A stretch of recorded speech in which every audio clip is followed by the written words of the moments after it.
It only takes a split second. That's what's so cruel, so devastating about what happened to Jusuf Nurkic last night.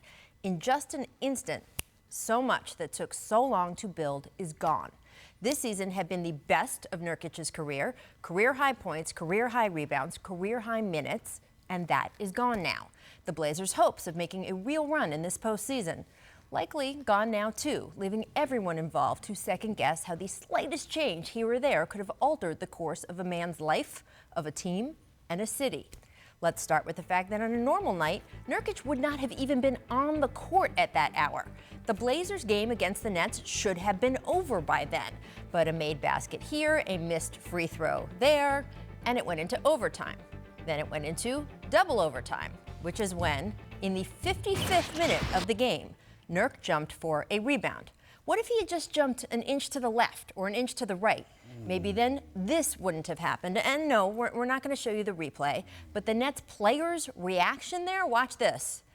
Yeah, that is all you need to know about what it looks like when a man's leg is twisted and broken in multiple places.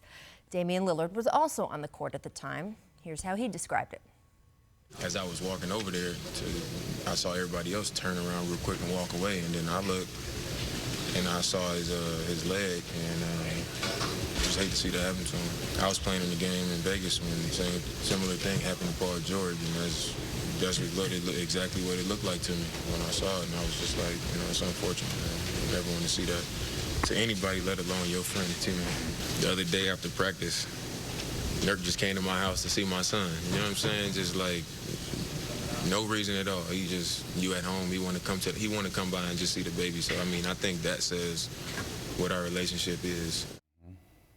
You can hear it in Dame's voice, right? Nurk is really one of those guys, the guy you hate playing against but love to have on your team, the guy who is emotional and feisty and so into it, he has picked fights with what seems like half the league. Remember just earlier this month when Nurk snuck in that little trip on Russell Westbrook and Russ went nuts on him? Nurk has rivalries like that with a bunch of guys in this league, but now those are all an afterthought as player after player has been shouting out their support.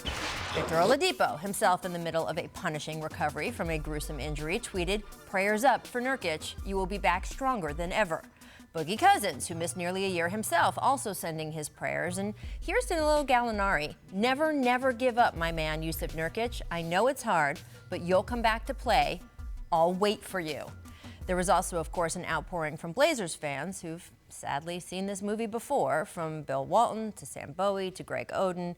Portland as a franchise has been snake-bitten by all kinds of devastating injuries, but also has that particular history of key players getting hurt in the month before the playoffs.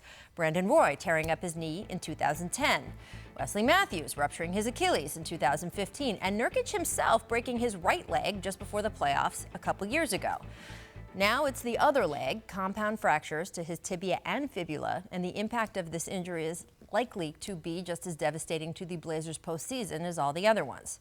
Take a look at these numbers and how Portland does when Nurk is on the floor versus when he's not, offensively, defensively, and yeah, the Blazers are fortunate. They signed Dennis Kanter a couple months ago, but Kanter cannot do quite what Nurk does in the pick and roll with Lillard, and he certainly cannot protect the rim like Nurkic can. Of course, the Blazers will still fight on here. Dame is still a beast, and CJ McCollum is slated to come back from his own injury in a couple weeks.